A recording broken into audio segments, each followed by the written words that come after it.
नमस्कार दोस्तों, स्वागत है आपका ऑप्शनल फिलॉसफी की क्लासेज में। पेपर नंबर 2 हमारा चल रहा है। उसमें हम धर्मों का विकास क्रम हम सबसे पहले पढ़ रहे थे, जिसमें सबसे पहले हमने पढ़ा था प्रारंभिक धर्मों को, उसके बाद प्राकृतिक धर्मों को हमने पढ़ा, फिर उसके बाद मानव केंद्रित धर्मों को पढ़ा और अब हम पढ़ने वाले हैं आध्यात्मिक धर्मों को, यानी कि स्पिरिचुअलिस्टिक रिलीजन्स जो हैं उनको पढ़ने वाले हैं। बेसिकली इन धर्मों को, आध्यात्मिक धर्मों को, जो धर्मों का जो विकास क्रम है ना, उसकी सर्वोच्च अवस्था इनकी मानी जाती है।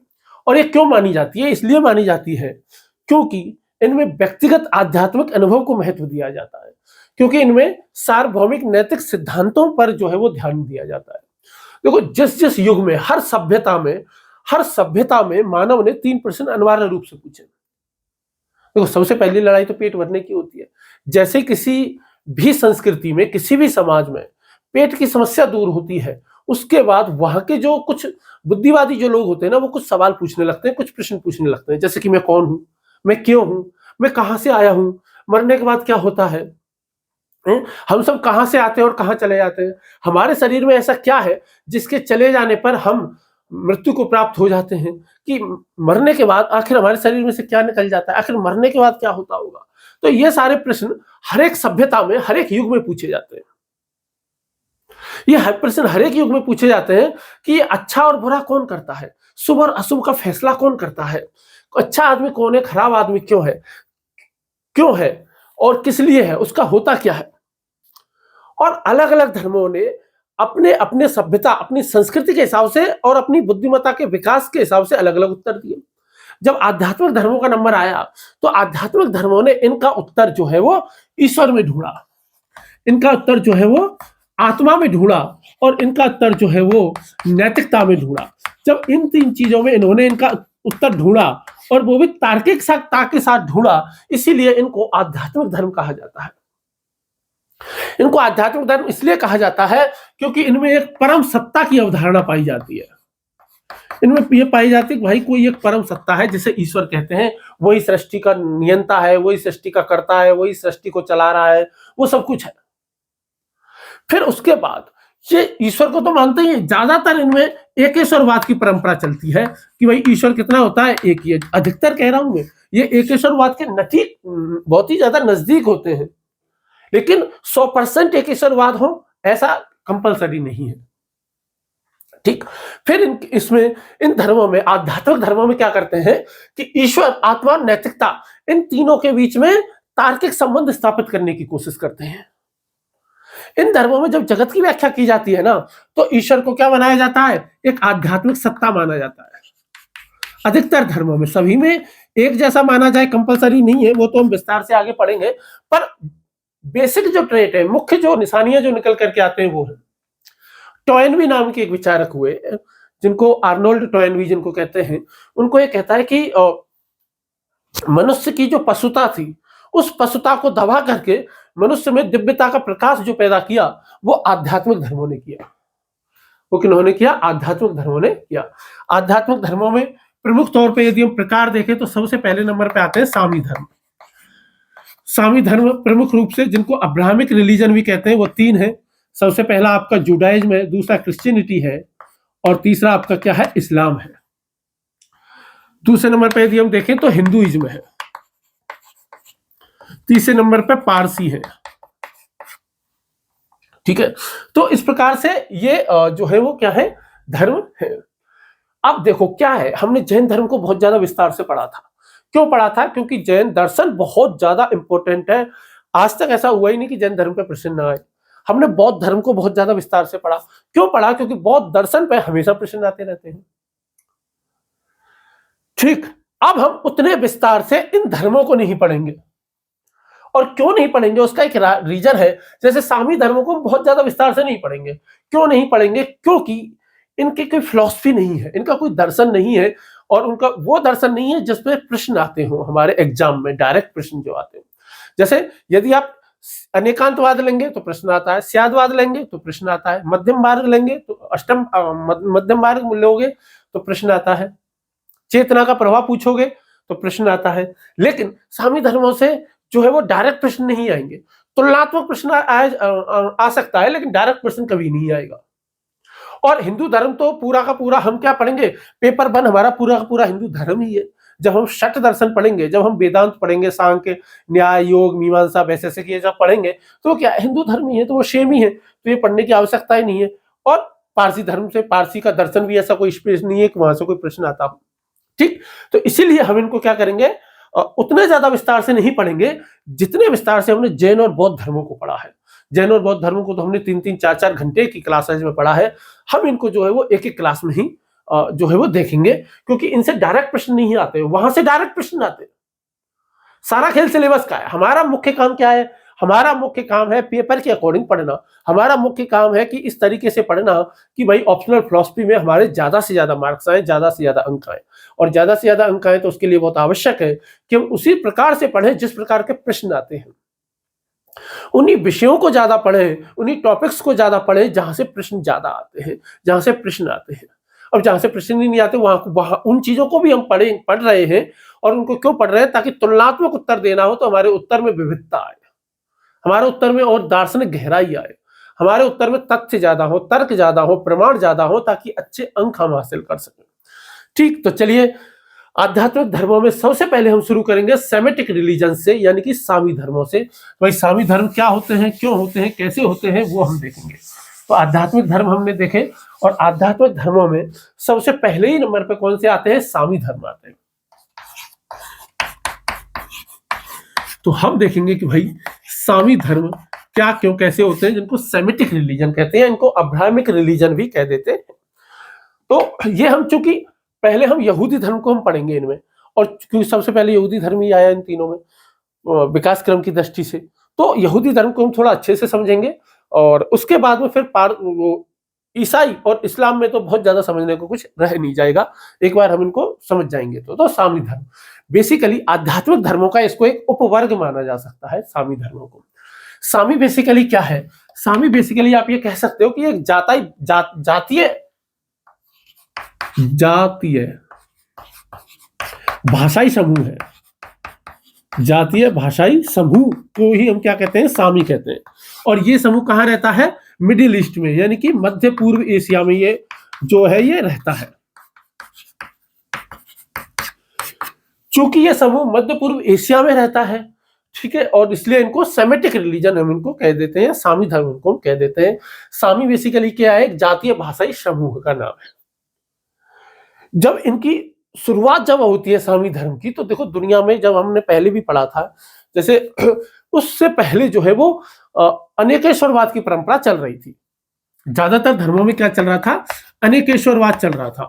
अनेकेश्वरवाद का मतलब क्या होता है, अनेक ईश्वर, अनेक धन ईश्वर, धनवाद। तो अनेक ईश्वर होते हैं, ये परंपरा चलती आ रही थी, पर कि भाई जल का देवता अलग होता है, प्रत्येक पर्वत, नदी, झरना, हर एक में भगवान होता है, ये सारी चीजें। और ज्यादातर जगह क्या चल रही थी, मूर्ति पूजा चल रही थी। फिर क्या हुआ, एक इब्राहिम नाम के व्यक्ति हुए, जिनको लोग सम्मान के लिए, जैसे श्रीमान लगाया जाता है ना हिंदी में, वैसे ही हजरत लगाया जाता है। तो हजरत इब्राहिम साहब हुए, और उन्होंने ही पहली बार मूर्ति पूजा का खंडन किया। और मूर्ति पूजा का खंडन करके उन्होंने ही एकेश्वरवाद की जो है वो स्थापना करने का क्या किया, किसने, इब्राहिम ने। ठीक है, इन्हीं को अब्राहम भी कह दिया जाता है, इन्हीं को क्या कहते हैं, अब्राहम भी इन्हीं को ही कहते हैं, है ना, अब्राहम या इब्राहिम। ठीक, बेसिकली क्रिश्चियनिटी में, जुडाइज्म में अब्राहम कह देते हैं, इस्लाम में इब्राहिम कह देते हैं। मतलब प्रोनाउंसिएशन का थोड़ा बहुत अंतर रखते हैं, कई बार नहीं भी रखते हैं। और इन्होंने क्या किया, एकेश्वरवाद की स्थापना करने का प्रयास किया। तो कैसे प्रयास किया, तो एक छोटी सी कहानी चलती है। कहानी क्या चलती है कि भाई एक बार क्या हुआ कि भाई इनको आदि पुरुष माना जाता है। इन तीनों धर्मों का सबसे पुराना पुरुष व्यक्ति कौन है, इब्राहिम या अब्राहम है, सबसे पुराने, सबसे प्राचीन। इन तीनों ही धर्मों में इब्राहिम या अब्राहम की क्या की जाती है, इनको सबसे प्रमुख जो है वो आदि पुरुष जो है वो माना जाता है। इन्हीं की परंपरा में, इन्हीं के वंशों में आगे चल करके हजरत मूसा पैदा होते हैं। इन्हीं के वंशों में आगे चल करके जो है वो कहते हैं कि भाई ईसा मसीह आते हैं, जीसस क्राइस्ट। और इन्हीं में ही जो है वो पैगंबर मोहम्मद हुए, और जिनसे यहूदी धर्म का विकास हुआ, और इस्लाम, ईसाई का हुआ, और इस्लाम का हुआ। ये तीनों धर्म ये मानते हैं कि भाई जो ईश्वर है ना वो एक है। ईश्वर कितने हैं, ये तीनों धर्म कितने मानते हैं कि ईश्वर कितने हैं, एक है, एक से ज्यादा नहीं है। मतलब यदि आप बहुत डीपली जाओगे तो पता चलेगा कि जैसे इस्लाम में ईश्वर एक से ज्यादा हो सकते हैं, जैसे ट्रिनिटी का वहां पे विचार चलता है, तो थोड़ा बहुत अंतर है, लेकिन मुख्य रूप से क्या मानते हैं, एक ईश्वरवाद में जो है वो भरोसा मानते हैं, और ये मानते हैं ईश्वर एक है, उसके जैसा कोई दूसरा है ही नहीं। अल्लाह के जैसा, गॉड के जैसा जो है वो, जाहवे के जैसा कोई दूसरा हो भी नहीं सकता, वो अपने आप में विशिष्ट है, वो है ना, वो अकेला है, एक है। दूसरी बात, इनका यह भी मानना है कि भाई ईश्वर ने इस दुनिया को बनाया तो है, लेकिन वो खुद इस दुनिया के अंदर नहीं रहता। जैसे कुम्हार मटका बनाता है, लेकिन कुम्हार मटके के अंदर बैठ करके तो मटका नहीं बनाता, बाहर से बनाता है। तो इन तीनों धर्मों में ये मानता है कि भाई भगवान ने, खुदा ने जो है वो इस पूरी सृष्टि को बनाया, पूरी कायनात को बनाया, लेकिन वो इस दुनिया के अंदर नहीं रहता, बल्कि वह तो कहां रहता है, सातवें आसमान पर रहता है, आसमानों के पार रहता है। वो तो पूरी कायनात से अलग रहता है, वो तो पूरी कायनात से बहुत ऊंचा है, और ऐसा कहते हैं वो सातवें आसमान पर रहता है। जो लोग कहते हैं ना तो तुम सातवें आसमान पे है, तो वो वाली बात है, ठीक है। दूसरी बात, ये तीनों ही धर्म जो है वो, जो मतलब रैखिक समय में विश्वास करते हैं। ये तीनों ही धर्म किसमें विश्वास करते हैं, रैखिक समय। रैखिक समय का मतलब कहते हैं लीनियर टाइम। लीनियर टाइम का मतलब यह है कि समय ऐसे ही चल रहा है, जबकि हिंदू धर्म में क्या मान्यता है कि हिंदू धर्म में ऐसे चलता है धर्म। हिंदू धर्म में क्या है कि सतयुग आएगा, फिर उसके बाद में जो है वो त्रेता आएगा, त्रेता के बाद द्वापर आएगा, और द्वापर के बाद में कलयुग आएगा, और ये चक्र हमेशा चलता रहेगा। इसलिए हमारे यहाँ आत्मा का हमेशा ही पुनर्जन्म होता रहता है, जन्म पुनर्जन्म, मृत्यु पुनर्जन्म, मृत्यु पुनर्जन्म। लेकिन इनके यहाँ रैखिक समय है। रैखिक समय का मतलब क्या है कि आदमी जन्म ले लिया, बस ठीक है, जन्म लेने के बाद उसको RIP कर दो, रेस्ट इन पीस करने दो, आराम करने दो। इसलिए उसको कब्र में गाड़ दिया जाता है कि भाई तुम रेस्ट इन पीस करो। फिर एक दिन कयामत का दिन आएगा। जब कयामत का दिन जब आएगा, जजमेंट डे जब जिस दिन आएगा, उस दिन कब्रों से सारे मुर्दे खड़े हो जाएंगे, और जो है वो ईश्वर सबका हिसाब करेगा, कर्मों के हिसाब से सबको हेल या हीवन में, स्वर्ग या नरक में, जन्नत या जहन्नुम में भेज देगा। और कयामत के दिन ये पूरी सृष्टि खत्म हो जाएगी, बात खत्म। तो समय शुरू हुआ, यानी कि सृष्टि का आरंभ हुआ। जैसे बाइबल की जेनेसिस में सृष्टि के आरंभ की कहानी चलती है एडम और ईव से, और एक दिन कयामत के दिन ये पूरी सृष्टि, जजमेंट डे के दिन सृष्टि खत्म हो जाएगी, बात खत्म, इतनी सी। तो इसलिए रैखिक समय है। हिंदू धर्म में ऐसा नहीं है। हिंदू धर्म में तो साइकिल की तरह है, टाइम ऐसे नहीं है। टाइम क्या है, रैखिक समय। इसीलिए हिंदू धर्म में टाइम में आगे पीछे जाने के लिए कोई इश्यू वाली बात नहीं, इसीलिए टाइम में आगे पीछे जाया जा सकता है। यहां पे टाइम में आगे पीछे जाना बहुत मुश्किल काम है, ठीक। चलिए, इसके अलावा ये जितना भी ये सामी धर्म है, सामी धर्म क्या है, पैगंबर मूलक है। पैगंबर मूलक होने का क्या मतलब है, पैगंबर मूलक होने का मतलब यह है, इन तीनों ही धर्मों में यह मानता है कि भगवान खुद कभी पृथ्वी पर नहीं आता। वो खुद कभी नहीं आएगा। वो या तो अपने पुत्र को भेजेगा या अपने पैगंबर को भेजेगा। मतलब पैगंबर का मतलब जो पैगाम लेकर के आया है, जो ईश्वर का संदेश लेकर के आया है, ठीक, समझ में आया। दूसरी बात क्या है कि इन तीनों ही धर्मों में यह है कि भगवान ने खुद को किसी व्यक्ति के सामने खुद को प्रकट किया। मतलब जिसको रिविलेशन कहते हैं, दैवीय प्रकाशन कहते हैं, कि भाई दैवीय शक्ति एक प्रकट हुई। उसने कहा कि भाई मैं पैगंबर, भगवान का संदेश लेकर के आया हूं, और ये संदेश है, आज से तुमको इनका पालन करना है। इसलिए इनको तीनों ही धर्मों को पैगंबर मूलक और प्रकाशना, दैवीय प्रकाशना का माना जाता है। दैवीय प्रकाशन कि भाई अचानक से प्रकट हुए और उसने धर्म शुरू कर दिया। ये मानते हैं कि ईश्वर, खुदा, भगवान कभी खुद जमीन पे नहीं आता। वो अपने पैगंबरों को भेजता है, वो अपने नबियों को भेजता है, और उनके साथ में अपनी एक पुस्तक भेजता है। जैसे तौरा भेजेगा या बाइबल भेजेगा या कुरान भेजेगा। इसीलिए इनके यहाँ पुस्तकों को क्या माना जाता है, आसमानी किताब माना जाता है। इसलिए तीनों धर्मों में आसमानी किताब है कि भाई किताब कहां से आई है, किसी ने लिखी नहीं है, आसमान से आई है। इसलिए उसमें कुछ बदलाव भी नहीं किया जा सकता, इसलिए उसमें छेड़छाड़ भी नहीं की जा सकती। हमारे यहाँ तो वेद बने, वेदों की व्याख्या के लिए फिर क्या बन गए, ब्राह्मण ग्रंथ बने, फिर आरण्य ग्रंथ बने, फिर उसके बाद में उपनिषद बन गए। फिर उपनिषदों को भी सरल समझाने के लिए ब्रह्मसूत्र बना दिया। फिर और आसान समझाने के लिए हमने क्या गीता की रचना कर दी। फिर हम तो गीता के पे 1000 टिप्पणियां लिख दी हैं, 1000 टीकाएं लिख दी गई हैं गीता पे। उपनिषदों पर टीकाएं जो है वो निरंतर लिखी जाती रहती हैं। क्यों? क्योंकि हम ये नहीं मानते कि भाई ये आसमानी किताब है और इनमें कोई हस्तक्षेप नहीं किया जा सकता। नहीं, बिल्कुल हम ये मानते हैं कि भाई इनकी व्याख्या जो है वो की जा सकती है और हर एक व्यक्ति अपने अपने तरीके से व्याख्या करने की कोशिश कर सकता है, हमें कोई इशू नहीं है। लेकिन यहाँ क्या है, इन पुस्तकों से कोई हाथ नहीं लगा सकता, इनमें जो लिखा है वो लिखा है, बस साफ बात है, और कुछ नहीं किया जा सकता। तो ये इन तीनों धर्मों की क्या है, खास बात है। हालांकि इनमें भी थोड़ा बहुत अंतर हम देखेंगे, क्या अंतर है। तीसरी बात, यहां पर जो ईश्वर है वो ईश्वर कैसा है, एक व्यक्तित्व वाला, उसका एक व्यक्तित्व है ना, और वो क्या है, एक सत्ता का प्रतीक माना जाता है। यहां पर ईश्वर एक ऐसी हस्ती है जो कि नियम बनाता है, और वो नियम ही भी नहीं बनाता, अच्छे और बुरे कर्मों का हिसाब भी रखता है, और वो सजा भी देता है, दंड भी देता है, कई बार तो वो बदला भी लेता है। इन सामी धर्मों से ही निकला है। आंख के बदले आंख और दांत के बदले दांत वाला जो सिद्धांत है ना, वो इन्हीं धर्मों से निकला हुआ है कि नहीं, ऐसे नहीं छोड़ेंगे, आंख के बदले आंख चाहिए। तो इसीलिए यहां ईश्वर को कैसा माना जाता है, व्यक्तित्वपूर्ण माना जाता है, कि यहां पर ईश्वर का क्या है, व्यक्तित्व है। ठीक, तो इस प्रकार से क्या है, तीनों सामी धर्म है। यदि आप इतिहास में जाओगे तो इतिहास दौर में इसके अलावा एक और बात यह रही है कि ईसाई में, खासकर विशेष तौर पर ईसाई और इस्लाम धर्म में यह भावना रही है कि भाई हमारा ही रास्ता जो है, हमारा ही तरीका जो है वो क्या है, खुदा तक जाने का हमारा ही रास्ता सही है, गॉड तक जाने का रास्ता हमारा ही सब एकदम सही है, हेल या हेवन में जाने का जो रास्ता है वो हमारा ही रास्ता एकमात्र सही रास्ता है, इसके अलावा जितने भी रास्ते दुनिया में चल रहे हैं वो सब गलत है। इसी एक सोच की वजह से, इस एक सोच की वजह से ही क्या हुआ है, खूब ज्यादा रक्तपात हुआ है, खूब ज्यादा कट्टरता फैली है, और इसी वजह से ही इन लोगों ने अपने धर्मों का प्रचार खूब किया है। और ना केवल प्रचार किया है, इन्होंने धर्मांतरण भी बड़े पैमाने पर किया है, क्योंकि इनके यहाँ खासकर ईसाई और इस्लाम में ये मानता है कि भाई, क्योंकि यहूदी तो धर्मांतरण करवाते ही नहीं है, यहूदी केवल जन्म से यहूदी बन सकता है, जन्म के बाद यहूदी बनने का कोई तरीका नहीं है, वो एक्सेप्ट करते ही नहीं इस चीज को, धर्मांतरण को। लेकिन ईसाई और इस्लाम दोनों में ही बड़े पैमाने पर जो है वो क्या किया जाता है, धर्मांतरण किए जाते हैं। यहाँ पर धर्मांतरण करना बड़ा ही अच्छा माना जाता है, बहुत ही पुण्य का काम, नेक काम माना जाता है। ठीक है, अब चाहे इन तीनों धर्मों में कितनी भी समानता हम देख लें, लेकिन फिर भी ईश्वर की प्रकृति को लेकर तीनों धर्मों में अंतर दिखाई देता है। उद्धार कैसे होगा मानव का, इसकी जो अवधारणा है उसको लेकर के इन तीनों धर्मों में खूब अंतर दिखाई देता है।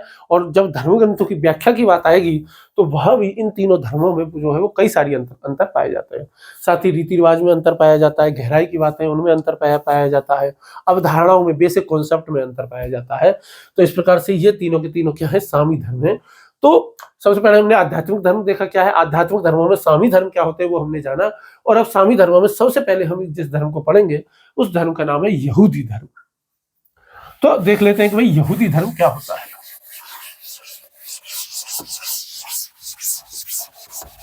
तो यहूदी धर्म की कहानी कहां से शुरुआत होती है, इब्राहिम से, हजरत इब्राहिम से शुरू होती है।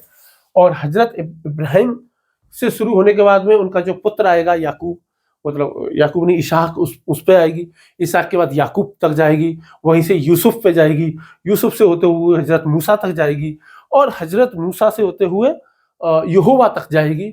और फिर जो है वो इतनी जो है वो क्या है, क्या कहते हैं आपके, यहूदी धर्म की कहानी है। इसमें सबसे पहले हम सामी धर्म पढ़ेंगे, यहूदी धर्म।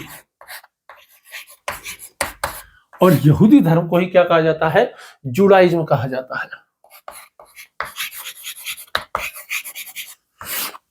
जब आप पढ़ोगे ना तो आपको पता लगेगा लगभग सारे धर्मों में एक जैसी कहानियां चलती हैं, कोई विशेष अंतर होता नहीं है। हालांकि जो धर्मों का जो मेन टॉपिक जो होता है ना वो वर्ल्ड हिस्ट्री का भी हिस्सा होता है, तो वहां हम नहीं जाएंगे, तो अपने को उतना ही पढ़ेंगे जितना अपने जरूरी है। ठीक है, तो कहानी से शुरुआत कर लेते हैं, कहानी से समझना बड़ा आसान होता है। तो बात है आपकी आज से 4000 साल पहले की, और 4000 साल पहले मेसोपोटामिया जो सभ्यता थी वहां का एक नगर था जिसका नाम था उर नगर था एक। ठीक है, वहां पे एक असाधारण घटना घटी। वहां पे एक बहुत ही धनी व्यापारी रहता था जिसका नाम अब्राहम या इब्राहिम, जो भी आप मानना चाहो, वो व्यक्ति रहता था, व्यापार करता था वो।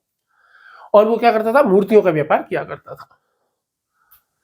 ठीक, उनके पिता थे तेरा पिता था, उनके पिता का नाम तो तेरा तोरा ऐसा कुछ नाम था। तो उनके साथ में मूर्ति पूजा में सहायता करते थे। एक बार वो अकेले मंदिर में थे साहब, अब मंदिर में थे तो कहते हैं कि उन्होंने ये देखा कि जो सबसे बड़ी मूर्ति थी उसने छोटी मूर्ति को गिरा करके तोड़ दिया। अब उनके पिताजी आए, पिताजी ने पूछा रे ये मूर्ति कैसे टूट गई रे? तो उसने कहा कि मैंने नहीं तोड़ी ये मूर्ति, ये जो बड़ी मूर्ति है ना इसने छोटी मूर्ति को गिरा दिया। शायद इन दोनों में झगड़ा हो गया होगा और गुस्से में आके बड़ी मूर्ति ने छोटी मूर्ति को तोड़ दिया। उनके पिताजी को गुस्सा आ गया। पिताजी ने कहा अच्छा मुझे पागल बनाता है, ये मूर्ति दूसरी मूर्ति को तोड़ देगी, ये मूर्तियां तो निर्जीव पत्थर है, ये आपस में झगड़ा कैसे कर सकती हैं, मुझे पागल बना रहा है। तब इब्राहिम ने दूसरा प्रश्न पूछा, तब इब्राहिम ने ये प्रश्न पूछा कि भाई यदि आप कह रहे हो कि ये निर्जीव हैं, ये आपस में झगड़ा नहीं कर सकती, तो भाई फिर हम इन पत्थरों की पूजा क्यों करते हैं, फिर हम मूर्तियों की पूजा क्यों करते हैं? क्योंकि उससे उस समय तक क्या किया जाता था, मूर्तियों की पूजा होती थी, मूर्ति पूजा होती थी बिल्कुल। और कहते हैं कि हर एक दिन के लिए अलग अलग मूर्तियां होती थी, मतलब खूब सारे भगवान बने हुए थे, लगभग 365 भगवान के आसपास ही थे उनके, खूब सारे भगवान थे। यहीं से इस प्रश्न से ही क्या कहते हैं, ये कहानी चलती है कि भाई यहूदी धर्म की शुरुआत मानी जाती है। ये तीनों ही इस्लामी धर्म अपने धर्मों की शुरुआत इसी कहानी से मानते हैं। यहूदी धर्म इन तीनों अब्राहमिक रिलीजनों में सबसे पुराना माना जाता है।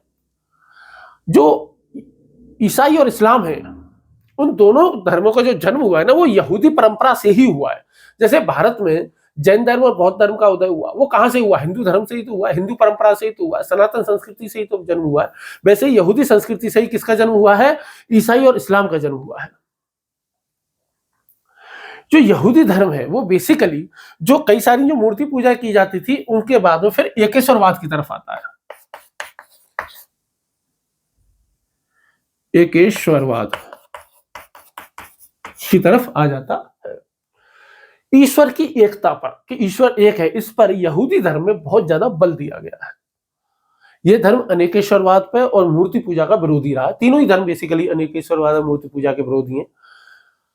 यहूदी धर्म में मनुष्य को अच्छे और बुरे कर्म दोनों का उत्तरदायी खुद को ही माना जाता है। उससे कहते हैं कि तू ही उत्तरदायी है, तूने ही अच्छा कर्म किया होगा, तूने ही बुरा कर्म किया है। यहाँ पे ये नहीं है कि भाई कर्म का फल है, नहीं, अच्छा और बुरा कर्म तूने ही किया होगा, कर्म मतलब कर्म का ही फल है। यहूदी धर्म ये मानता है कि ये जो दुनिया है ना ये एकदम सत्य है, असली है। जैसे हमारे ये वेदांत दर्शन है, वेदांत दर्शन क्या कहता है कि दुनिया असली नहीं है भाई, ये दुनिया पूरी माया है, माया से बनी हुई है। लेकिन यहूदी परंपरा में इस दुनिया को एकदम सत्य माना जाता है, एकदम असली है, इसमें कोई गलत बात नहीं है। और बेसिकली यहीं से यहूदी धर्म ही वो परंपरा है जहां से जो है वो आप ये कह सकते हो कि तीनों सामूहिक धर्मों में एकेश्वरवाद का जन्म हुआ है। और इसकी जड़ें कहाँ है, मैंने आपको बताई दी, अब्राहम में ही है ना। और आप इसकी लगभग समय यदि आपको जाना हो तो लगभग 1800 ईसा पूर्व आप कह सकते हो। अलग अलग जगह अलग अलग मिलता है। 1800 ईसा पूर्व मान लो, आपके लिए साल कोई इंपॉर्टेंस रखता ही नहीं है। यहूदी धर्म के संस्थापक की यदि आप बात करोगे, है ना, अब्राहम की बात करोगे तो अब्राहम की बात तो 4000 ईसा पूर्व की लोग करते हैं। अब्राहम तो कब थे, 4000 ईसा पूर्व माने जाते हैं कि 4000 ईसा पूर्व थे। और 1800 ईसा पूर्व तो कौन थे, हजरत मूसा थे, मोसेस जिनको कहते हैं, ठीक। और इन्होंने कहते हैं कि इन्होंने मिस्र में बेचारे इजरायली दास्ता का जीवन जी रहे थे, तो वहां से उन्होंने मुक्त करवा के फिर एक सिनाई पहाड़ है वहां पे लेकर के गए। वहां पे इनको तोरा प्राप्त मिली, तोरा पुस्तक जो है वो प्राप्त हुई, ईश्वरीय व्यवस्था जिसको कहते हैं। और वहीं से ये धर्म जो है शून्य से सृष्टि के सिद्धांत को समर्थन करता है। मतलब रैखिक क्रम में इनका समय चलता है। जब रैखिक क्रम में समय चलता है तो यहाँ पे क्या है, जीरो है। जीरो का मतलब शून्य था, शून्य से ही फिर ईश्वर ने क्या बनाई, सृष्टि बना दी, क्रिएशन हुआ। और फिर ये कहां तक जाएगा, जजमेंट डे तक चला जाएगा। ठीक है, समझ में आ गया। इसी इब्राहिम परंपरा से तीनों धर्मों का उदय हुआ है। अब जो यहूदी धर्म है उसका हम इतिहास यदि हम देखेंगे, है ना, इतिहास किस तरीके से चलता है, तो किस तरीके से इतिहास है वो हम देख लेते हैं। तो अब्राहम से शुरू हुआ है, तो धर्म कहां से शुरू हुआ है, अब्राहम से शुरू हुआ। इसमें 3 व्यक्ति सबसे ज्यादा काम के हैं, अब्राहम या इब्राहिम मान लो। दूसरे जो व्यक्ति हैं इसी में ही, वो कौन है, इशाक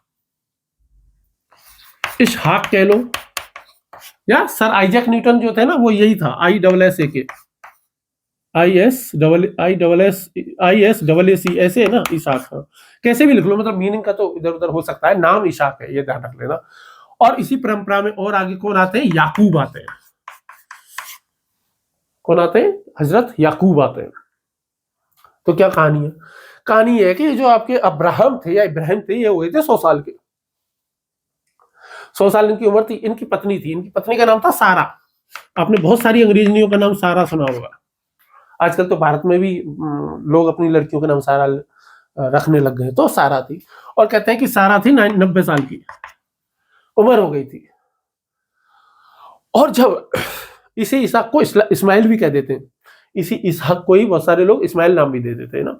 तो बेसिकली इसहाक जो थे, और इनका जन्म हुआ 100 वर्ष की उम्र में हुआ।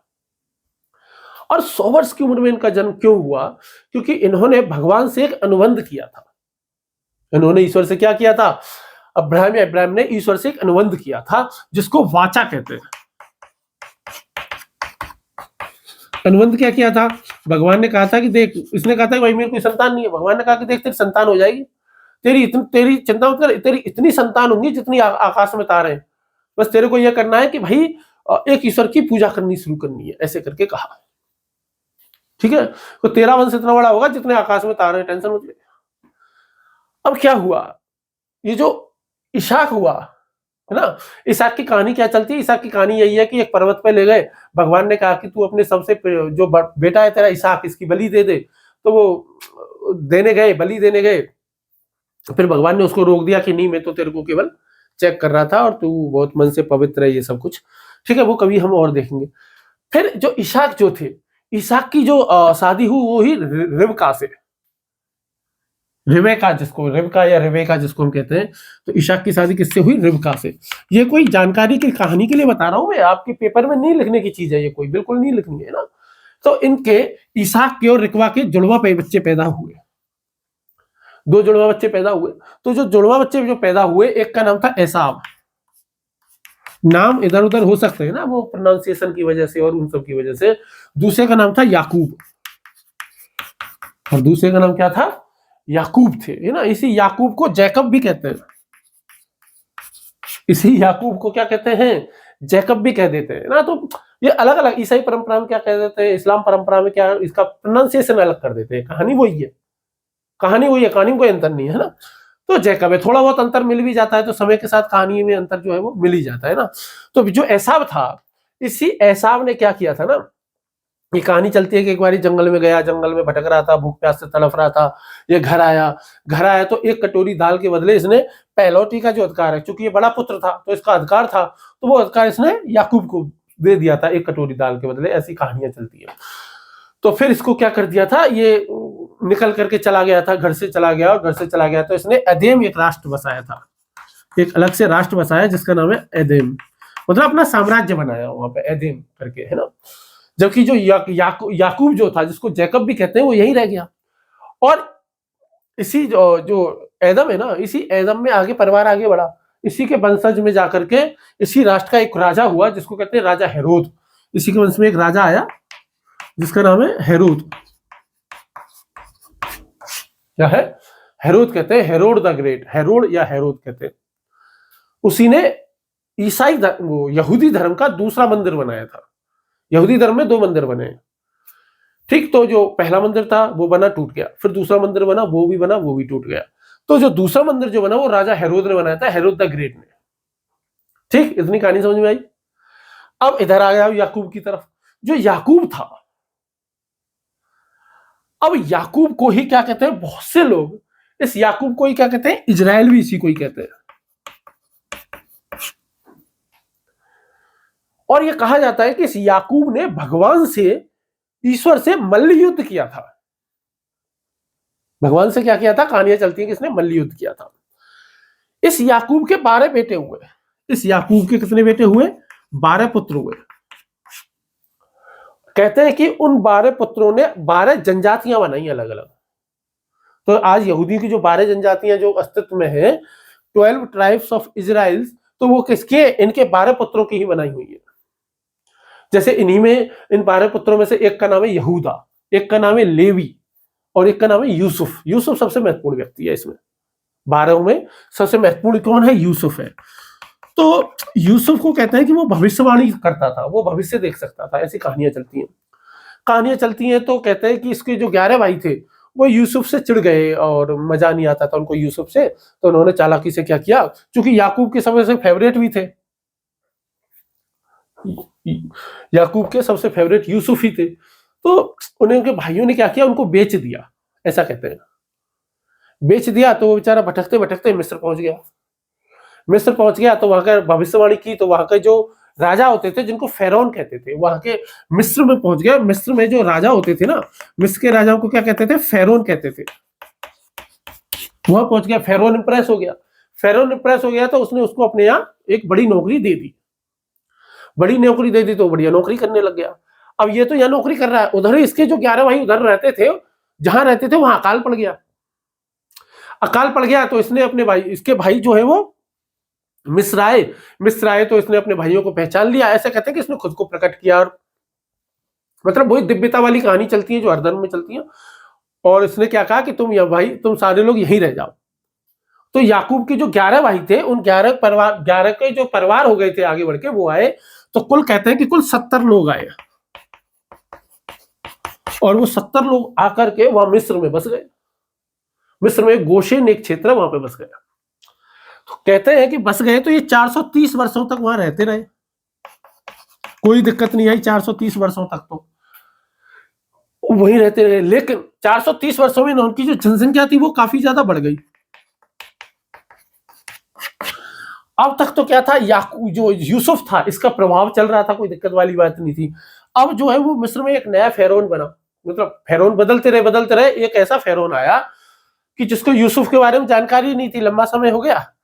दूसरा, इनकी जनसंख्या काफी बढ़ गई। जब इनकी जनसंख्या काफी बढ़ गई तो वो डर गया, उसको ऐसे लगने लगा कि यार ये लोग मेरे राज्य के लिए खतरा हो सकते हैं, और खतरा हो सकते हैं। तो उसने क्या कहा कि भाई जितने भी यहूदी हैं ना, सबको गुलाम बना लो, और इनके घर में जो भी कोई बच्चा पैदा हो उसे नील नदी में फेंक दो। जो भी कोई बच्चा पैदा हो उसको क्या करो, नील नदी में फेंक दो। अब भाई ऐसी तैसी हो गई बेचारों की, बड़ा परेशान हुए, है ना। अब जैसे वही हिंदू धर्म में वो कहानी चलती है ना, भगवान के वही देवकी के 7 पुत्र होंगे, और 7वां पुत्र जो है वो देवकी का पुत्र तेरी मृत्यु का कारण बनेगा। तो उसने सारे बच्चों को मारना शुरू कर दिया। फिर जो है वो भगवान कृष्ण को लेकर के गए यमुना जी में लेकर के। अब ये चल रहा था। अब जो याकूब था ना, इसका एक पुत्र था लेवी। मैंने आपको पहले ही बताया था, यहूदा, लेवी, यूसुफ, ऐसे कुछ नाम थे। लेवी था। उस लेवी पुत्र के वंश में ही एक बच्चे का जन्म हुआ। ठीक है, उसका एक बच्चे का जन्म हुआ। अब बच्चे का जन्म हुआ तो बच्चे की माँ थी वो डर गई कि यार इसको तो नील नदी में फेंक देंगे, मार देंगे, क्या करूं मैं, इस बच्चे को कैसे बचाऊं। तो जैसे कुंती ने क्या किया था, कर्ण को नदी में बहा दिया था, गंगा नदी में बहा दिया था। फिर वो एक क्या कहते हैं, सारथी को मिल गया था। सारथी ने पालन पोषण किया, इसलिए कर्ण सूतपुत्र हो गया बेचारा, क्षत्रिय होकर के भी। अब यहां भी ऐसा हुआ, तो उस महिला ने क्या किया, उस बच्चे को जो है वो एक बक्से में बंद करके और बहा दिया। ठीक है, बहा दिया। तो भैया जो फिरौन था, फिरौन की जो बेटी थी, उसके कोई बच्चा नहीं था। तो फिरौन की बेटी ने उस संदूक को, उसमें बच्चा देखा तो उसको निकाल लिया। और उस बच्चे को जब निकाला तो उस बच्चे को उसने कहा कि इसको मैं पालूंगी पोसूंगी। और उस बच्चे का नाम क्या रखा गया, मूसा रखा गया। उस बच्चे का नाम क्या रखा गया, मूसा, मोसेस जिसको कहते हैं। नेटफ्लिक्स पे इनकी डॉक्यूमेंट्री भी है हजरत मूसा की, मिल भी जाएगी। ये लगभग ये शायद पूरी कहानी होगी उसमें। मैंने वो पूरी तो नहीं देखी है, मतलब देखी नहीं है, मतलब मुझे पता है। और मूसा का मतलब क्या होता है, पानी से जन्मा। अब हजरत मूसा वहीं पे, और जो है वो पैदा हुए, बड़े हुए, लेकिन जो इनका जो दिल जो धड़कता था वो तो यहूदियों के प्रति धड़कता था, और यहूदियों पर अत्याचार हो रहे थे। तो एक बार ये क्या गए, मरुस्थल में गए। मिद्यान का वहां पे एक मरुस्थल था, मिद्यान करके, वहां गए। वहीं पे गए तो वहां पे एक पर्वत है, होरेब पर्वत। वहां पे गए तो वहां उन्होंने देखा कि एक झाड़ी जल रही है, बहुत देर से जल रही है, लेकिन वो राख ही नहीं हो रही है। तो ये उस झाड़ी के पास गए। जब जलती झाड़ी के पास गए तो उसमें से एक आवाज निकली, ईश्वर का संदेश निकला। तो ये कहानी खूब लंबी चौड़ी चलती है ना, थोड़ा सा शॉर्टकट में चला रहा हूं इसको बहुत। फिर क्या हुआ कि उस झाड़ी में से आदेश आया, झाड़ी में से क्या आदेश आया कि भाई तुम ऐसा करो कि भाई जाओ और अपने जितने भी तुम्हारे भाई हैं यहूदी हैं उन सबको लेकर के जाओ और उनको जो है वो उनका जो प्रॉमिस लैंड की बात कही जाती है ना वहां पे जाके बसा दो। तो फिर वो धीरे वो सिनाई पर्वत पे पहुंचे, वहां पे आग लग रही थी। फिर वहां पे पत्थर पे 2 पट्टियां प्राप्त हुई जिनको 10 आदेश कहते हैं, जिन पे भगवान ने स्वयं अपनी उंगली से 10 आदेश लिखे थे। वो 10 आदेश थे और 10 आदेश थे और वो फिर कहा गए प्रॉमिस लैंड थी। भगवान ने प्रॉमिस लैंड की बात कही थी और ये कहा था कि मूसा यहूदियों को निकाल करके मिस्र से लेकर के जाओ, तुमको एक प्रॉमिस लैंड है जिसको इजराइल कहते हैं, वो तुमको देंगे।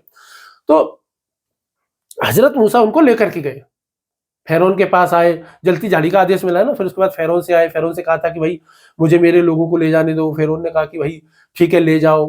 फिर फेरोन का मन बदल गया, फिर उसने उनको मारने के लिए भेजा। तो फिर ये हजरत मूसा लेकर के गए थे, तो इन्होंने सागर में भगवान के आदेश से सागर को ऐसे 2 टुकड़ों में बांट दिया, सागर बीच में से रास्ता दे दिया सागर ने, और ये निकल गए। ये निकलने के बाद जब फिरौन की सैनिक पार करने लगे तो समुद्र वापस आ गया और वो डूब गए। ये रेड सी की बात है, ये कहानी चलती है। फिर भगवान ने यह कहा था कि लोग रास्ते में भूखे प्यासे होंगे, बेचैन होंगे, तो उनकी भूख प्यास कैसे मिटाएगा। तो भगवान ने इसको आदेश दिया था कि तू किसी एक चट्टान से 2 बार कहना, विनम्र आदेश करना कि भाई खाना दे दे, तो पानी निकलाएगा, उसमें से खाना निकलाएगा। लेकिन इनको गुस्सा आ गया था किसी बात पे, तो इन्होंने चट्टान को 2 बार लाठी से पीटा था। ऐसी कहानियां चलती हैं ना, खूब सारी कहानियां चलती हैं। इसीलिए कहते हैं कि ये जो हजरत मूसा है ये इजराइल के मुहाने तक तो वो लोगों को ले गए, लेकिन वो खुद इजराइल में प्रवेश नहीं कर पाए, बल्कि इनका जो जोशुआ, इनका उत्तराधिकारी था जिसका नाम था जोशुआ, वो फिर लेकर के गया। और फिर इसके बाद में इनके काल में सैमुअल आए, डेविड आए, डेविड यानी दाऊद, सोलोमन आए, सोलोमन यानी सुलेमान जैसे महान राजा हुए। और जिनमें से सुलेमान या सोलोमन जो था उसी ने ही 957 ईसा पूर्व में यहूदियों का पहला मंदिर बनाया था। क्या बनाया था? यहूदियों का पहला मंदिर बनाया था। ठीक है, तो पूरी कहानी आप पता चल गई। पूरी कहानी क्या है? अब्राहम है, अब्राहम के एक बेटा हुआ इसहाक, इसहाक का एक बेटा हुआ जिसका नाम है याकूब। ठीक है, उस याकूब के 12 बेटे हुए। उन 12 बेटों में से एक बेटा था यूसुफ जो कि मिस्र में जाकर के बस गया। फिर यहूदी जो है वो अकाल पड़ गया इजराइल में, तो वो मिस्र में जाकर के सब बस गए। मिस्र में जाकर के बस गए तो जो मिस्र के एक फेरोन ने उनका बहुत ज्यादा शोषण किया, बहुत ज्यादा शोषण किया। तो उनके जो हजरत मूसा जो थे वो उनको मिस्र से छुड़ा करके इनको प्रॉमिस लैंड में लेकर के आए। जब ये लेकर के आए तो सिनाई पर्वत पर भगवान ने इनको क्या दिया? 10 कमांड दी थी, 10 आज्ञाएं दी थी, जिन पर भगवान ने अपने हाथ से लिखा हुआ था।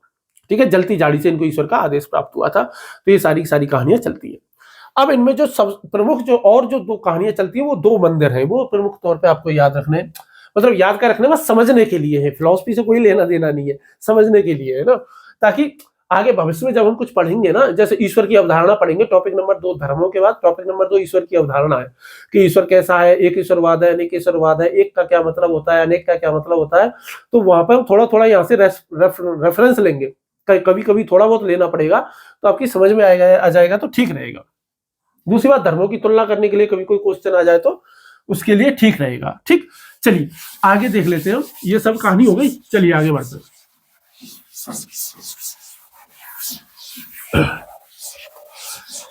इन सब कहानी के बाद में 2 मंदिर हैं, एक है प्रथम मंदिर और दूसरा है मतलब प्रथम मंदिर और द्वितीय मंदिर। तो प्रथम मंदिर ये बनेगा और ये टूटेगा, दूसरा मंदिर बनेगा और टूटेगा, प्रथम और द्वितीय मंदिर।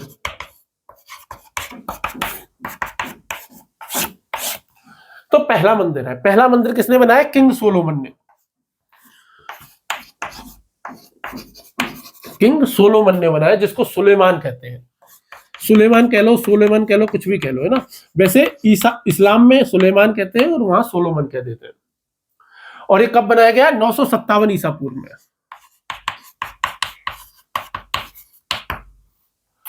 ये मंदिर बना।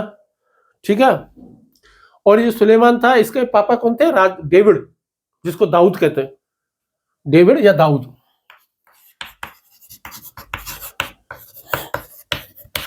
तो ये सुलेमान इसका बेटा था, इसने ये बनाया था।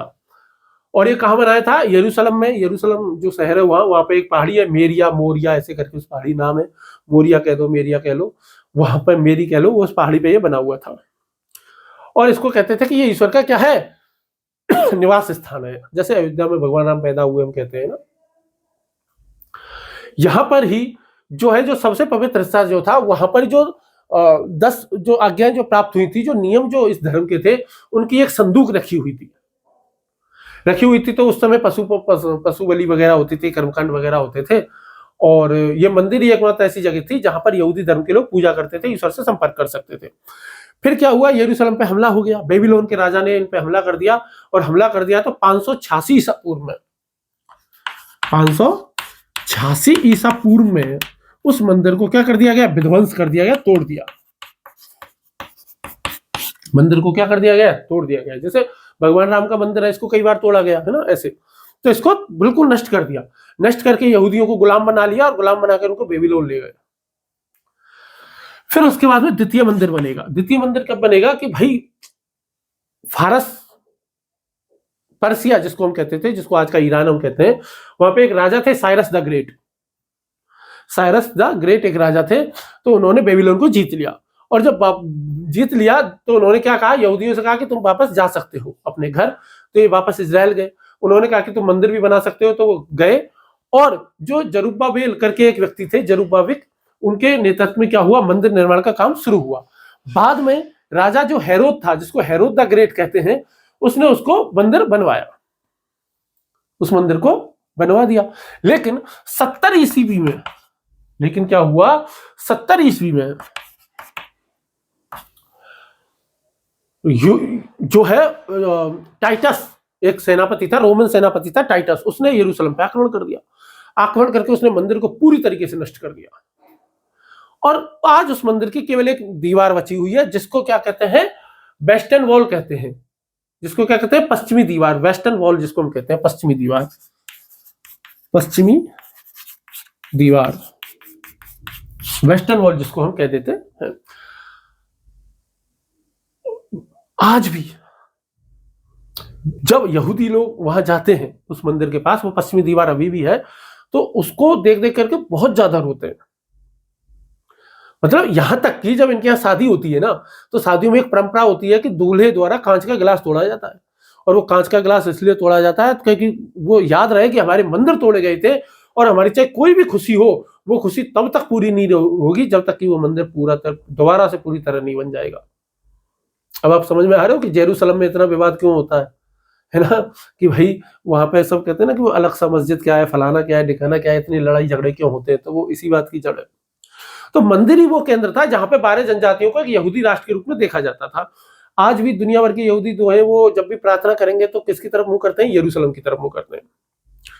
कहते हैं कि जब ये मंदिर टूटा, वहीं से यहूदियों के विचारों के निर्वासन का जो टाइम था वो शुरू हो गया, जिसको डायस्पोरा कहते हैं। और आज तक बेचारी इजरायली जो यहूदी जो है, उनका जो निर्वासन है वो रुका नहीं है। कहते हैं कि जब मंदिर टूटा और उनका विध्वंस होने लगा, तो ये पूरी दुनिया में बिखर गए।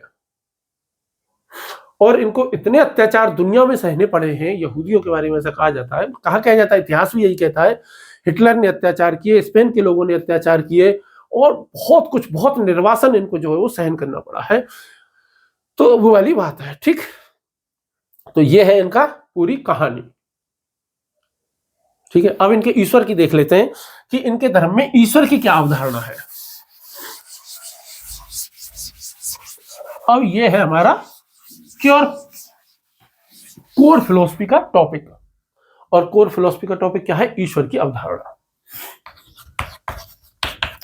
इनकी ईश्वर की अवधारणा क्या है, तो इनके ईश्वर का नाम क्या है भाई, याहवे या जाहवे, जो भी आप कुछ मानना चाहो वो आप कह सकते हो। इनके ईश्वर को या तो YHWH कहते हैं, YHWH, यहोवा, ठीक है, याहवे। मतलब कई सारे प्रोनाउंसिएशन चलते हैं, जो आपको अच्छा लगता हो वही। क्योंकि हमने इब्रू भाषा पढ़ी नहीं है, तो हम अच्छे से उसको प्रोनाउंस कर भी नहीं सकते हैं, तो वो है। और ये 4 अक्षरों वाला नाम है। कहते हैं कि ये नाम इतना ज्यादा पवित्र है, इतना ज्यादा पवित्र है कि इसका प्रत्यक्ष रूप से उच्चारण करना वर्जित है। इसका प्रत्यक्ष रूप से उच्चारण नहीं किया जाता, बल्कि इसके नाम, इसकी जगह क्या बोला जाता है, अदोनाई। क्या बोला जाता है, अदोनाई। अदोनाई का मतलब होता है मेरे प्रभु। या फिर क्या बोला जाता है, हाशिम। हाशिम का मतलब होता है नाम। या तो अदोनाई बोलो या हाशिम बोलो, डायरेक्ट ईश्वर का नाम नहीं लिया जाता। इतना ज्यादा पवित्र है कि तुम ले ही नहीं सकते नाम, ठीक। अब ये यहां पर ईश्वर की अवधारणा है, वो ईश्वर को क्या बताते हैं, परावर्ती बताते हैं। परावर्ती का मतलब यह है कि वो मनुष्य की भाषा से परे है, वो मनुष्य की कल्पना से परे है, वो मनुष्य की बौद्धिकता से परे है, यानी कि वो मनुष्यता से बिल्कुल परे है। मनुष्य जो है वो ईश्वर को बिल्कुल समझ ही नहीं सकता, वो तो नाम भी नहीं ले सकता। लेकिन साथ ही ईश्वर इनका कैसा है, व्यक्तित्व पूर्ण भी है, पर्सनैलिटी वाला है, वो एक व्यक्ति की तरह है। वो एक अमूर्त दार्शनिक सत्ता नहीं है, नहीं, केवल ऐसे अमूर्त नहीं है, दार्शनिक सत्ता नहीं है, नहीं, वो इतिहास में सक्रिय है, हस्तक्षेप करता है बिल्कुल। जैसे उसने क्या किया था, अब्राहम से बातचीत की थी, उसने मूसा को आदेश दिया था, उसने अब्राहम के साथ क्या किया था, कॉवेनेंट किया था, ब्रिट किया था, BRIT, ब्रिट, बाचा जिसको कहते हैं, वो स्थापित किया था। साथ ही वो लोगों को दंड देता है, वो जो है वो क्या करता है, बदला लेने में यकीन करता है। साथ ही जो है वो कैसा है, बहुत ही ज्यादा न्यायप्रिय भी है, वो न्याय भी करता है। साथ ही वो मर्सी भी है, उसमें दया भी है, कृपा भी वो रखता है, ठीक है। और कृपा वाले रूप के लिए ही हैसियत शब्द कहते हैं, HESED।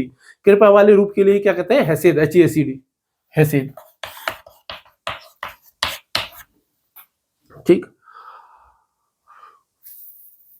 जब इब्राहिम से उन्होंने बाचा किया था ना, अनुबंध किया था, ब्रिट जो किया था, कोवेनेंट जो किया था, उसमें उन्होंने, ईश्वर ने कहा था कि चिंता मत, तेरी इतनी संतान होंगी जितनी आकाश में तारे हैं, और तेरे को एक भूमि दूंगा। उसी को ही तो प्रोमिस लैंड कहते हैं। इसीलिए तो वो इजराइल को लेकर के इतने ज्यादा भावुक है कि भाई ये हमारा प्रोमिस लैंड है, ठीक। दूसरी बात, उसने इब्राहिम से ये भी कहा था कि तेरे को एक ईश्वरवाद होना पड़ेगा और तू नैतिक रहेगा। तो ये सारी की सारी बात है। फिर वो पत्थर, एक पहाड़ पे गए थे और वो सारी कहानियां चलती हैं। साथ ही इनके यहाँ क्या किया जाता है, ध्यान रखना, खतना भी इनके यहाँ होता है, जिसको ब्रिट मिल्हा कहते हैं। क्या कहते हैं, BRIT, ब्रिट मिल्हा, ठीक है, खतना जिसको हम कहते हैं बहुत आम भाषा में, और जो कि यहूदी पहचान है ना, ईश्वर के प्रति पीढ़ीगत प्रतिबद्धता का एक पहचान है ना। इनका जो ईश्वर है, आंख के बदले आंख का सिद्धांत है इनके ईश्वर की, आंख के बदले आंख, मतलब कहते हैं कि ये दंड की बात नहीं है, प्रतिशोध की बात नहीं करता, मतलब समानुपातिक न्याय की बात करता है। मतलब ये कहता है कि दंड जो है वो अपराध से ज्यादा नहीं दिया जाना चाहिए, ये बात कहते हैं, ठीक है। तो ईश्वर की अवधारणा देख ली, एक ईश्वरवाद है। ईश्वर जो है वो इतना ज्यादा परावर्ती है कि मनुष्य की बौद्धिक क्षमता के बाहर है। साथ ही उसमें इंसानों वाले भी सारे गुण, वो बदला भी लेता है, उसे गुस्सा भी आता है, उसे क्रोध भी आता है, वो अब्राहम से भी बात करता है, मूसा से भी बात करता है, आदेश भी देता है, वादा भी करता है, ये सारी की सारी बातें, ठीक। आगे देखते हैं, अब इनके धर्म ग्रंथ हम देख लेते हैं।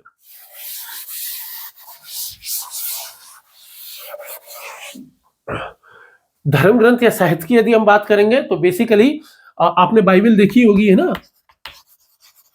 बाइबल के बेसिकली दो भाग है, एक है ओल्ड टेस्टामेंट,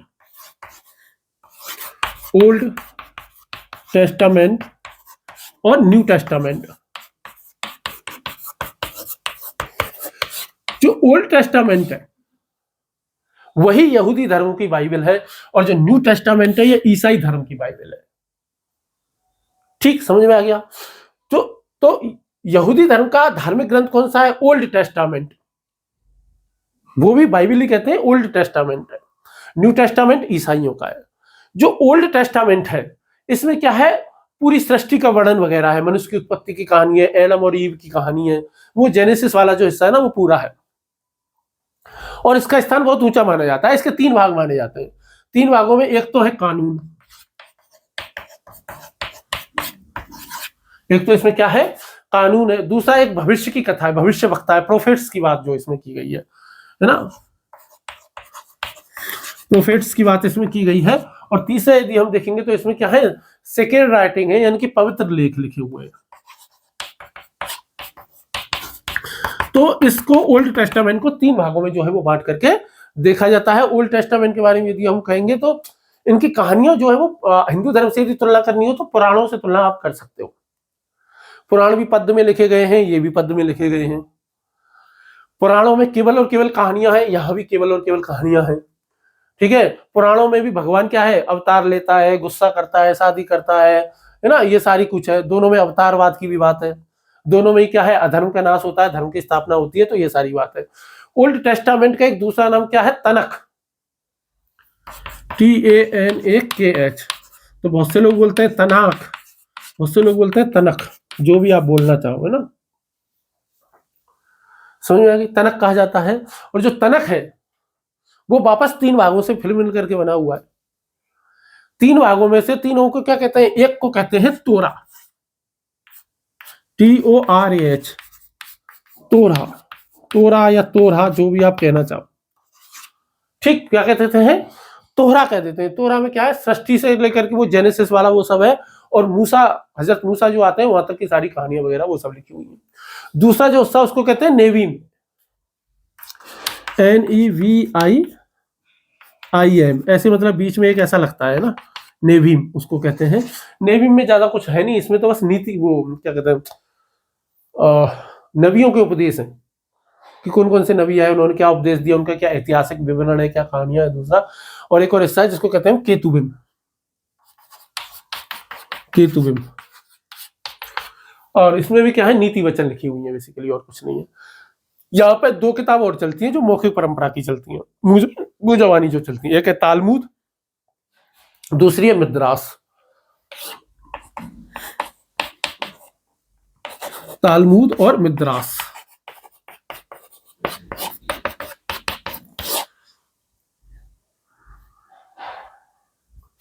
तालमुद और मिद्रास चलती हैं। ये दोनों ही क्या है? मौखिक कहानी, मौखिक पुस्तक है। इनमें बहुत ज्यादा कहानियां हैं, हलाका वगैरह की व्याख्या है। हलाका वगैरह होता है धार्मिक नियमों की व्याख्या है। तालमुद के भी 2 संस्करण है, एक यरूशलेम है और एक बेबीलोनियन है।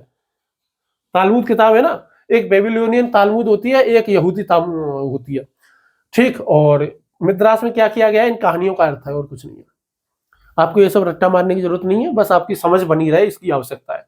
रट्टा नहीं मारना है, समझ विकसित करनी है। ठीक है, चलिए आगे बढ़े। तो आपको याद रखना है, इनकी एक पुस्तक है ओल्ड टेस्टामेंट, याद रखो। ठीक है, उसको तनक कहते हैं। और यदि पूछ ले तनक के क्या क्या हिस्से हैं, तो बेसिकली तोरा है, नेवीम है, केतुबिम है, ये पता रहे। तालमुद इनकी पुस्तक है, मिद्रास इनकी पुस्तक है, बस इतना पता रहे। इतिहास के तो पेपर अपने को देना नहीं है ना, अपने को तो दर्शन का देना है, तो इनसे कभी कुछ पूछा भी नहीं जाता, टेंशन ला लो। पर समझ विकसित करने के लिए आपकी बेसिक फिलोसफी का ज्ञान तो हो। आपको धर्मों का ही ज्ञान नहीं होगा तो दर्शन का ज्ञान कहां से होगा? ठीक है, हालांकि दर्शन और धर्म में बहुत जमीन आसमान का अंतर होता है, लेकिन फिर भी ईश्वर की अवधारणा है, जगत की अवधारणा है, ये सब फिलोसफी का ही तो हिस्सा है, तो अपने को पता रहे तो ठीक है। अब इनकी प्रमुख शिक्षाएं देख लेते हैं क्या है।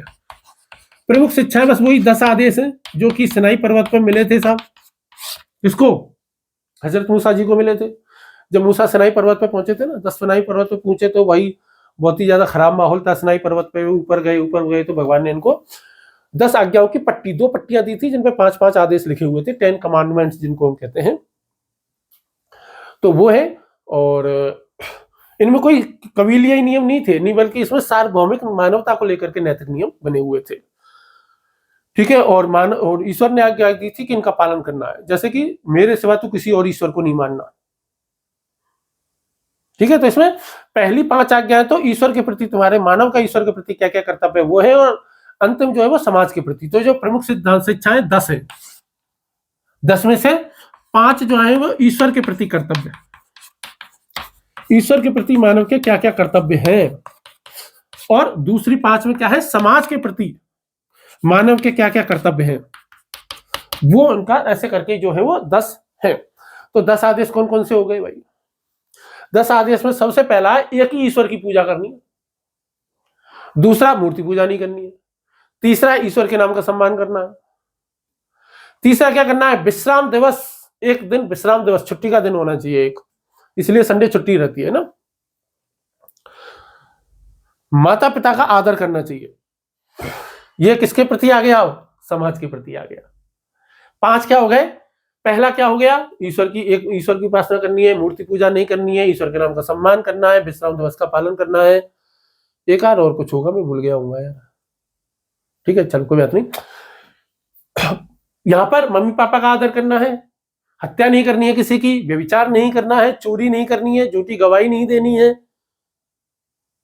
और लालच नहीं करना है। ये तो 6 हो गए। तो माता पिता को भगवान वाले मान लो, और कुछ नहीं, बस कुछ नहीं है।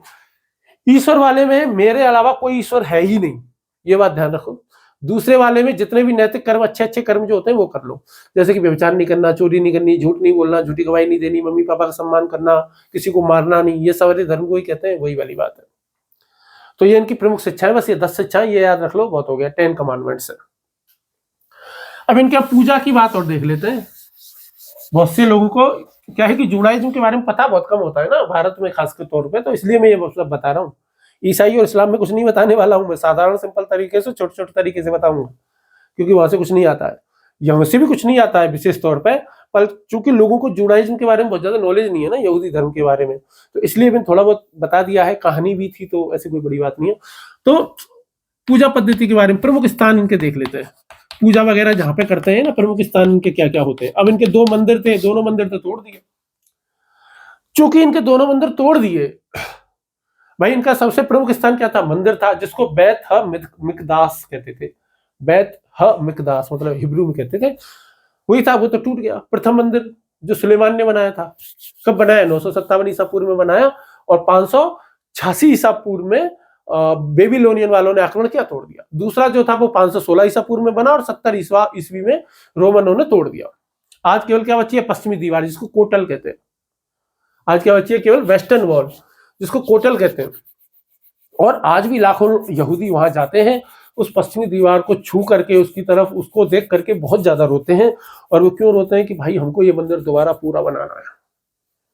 ठीक, इसलिए इजराइल वगैरह फिलिस्तीन वगैरह में इतनी लड़ाइयां हो रही हैं। ठीक है, अब हम देख लेते हैं सिनेगोग क्या होता है। मंदिरों की कहानियां तो हमने देख ली। सिनेगोग क्या है, सिनेगोग क्या है कि कुछ नहीं है, जब मंदिर टूट गए तो भाई प्रार्थना कहाँ करें, तो प्रार्थना करने के लिए इन्होंने सिनेगोग बना लिया। सिनेगोग केवल प्रार्थना के स्थल नहीं है, ये शिक्षा के भी हैं। जैसे मदरसा होते हैं तो शिक्षा होती है ना, मस्जिद के पास में ही मदरसा होता है, मस्जिद में ही मदरसा होता है। वैसे वहां पे सामुदायिक जीवन, सांस्कृतिक संरक्षण, वो सब कार्य करते ही हैं। कहते हैं कि सिनेगोग में एक पवित्र संदूक भी होता है जिसमें तोहरा की जो पवित्र पुस्तकें वो रखी जाती हैं। सिनेगोग हो गए। सिनेगोग के अलावा इनका एक और स्थान होता है जिसको कहते हैं मिकवे। मिकवे क्या चीज होती है कि भाई यहाँ पे लोग अनुष्ठान के मतलब कुछ भी पवित्र काम करने से पहले सारे लोग यहाँ पे नहाते हैं, बेसिकली स्नानागार है। बेसिकली शादी से पहले यहाँ पे नहाएंगे, है ना। नवचंद्र एक त्योहार आता है, उससे पहले ये नहाएंगे। मासिक धर्म के बाद स्त्रियां जो है वो उसमें नहाती हैं। और हमेशा यहाँ पे जो पानी जो रहेगा ना, वो प्राकृतिक स्रोत से आया हुआ होगा। ऐसा नहीं कि कहीं से भी पानी ला करके डाल दिया, प्राकृतिक स्रोत से आया हुआ होगा। ठीक, अब हम इनकी प्रमुख दार्शनिक प्रवृत्तियां देख लेते हैं कि भाई इनमें से क्या है कि बदलाव भी खूब सारे हो गए ना समय के साथ में। तो वही ऑर्थोडॉक्स और परंपरा वही है। तो एक तो है ऑर्थोडॉक्स यहूदी धर्म, ऑर्थोडॉक्स यहूदी धर्म, ऑर्थोडॉक्स यहूदी है।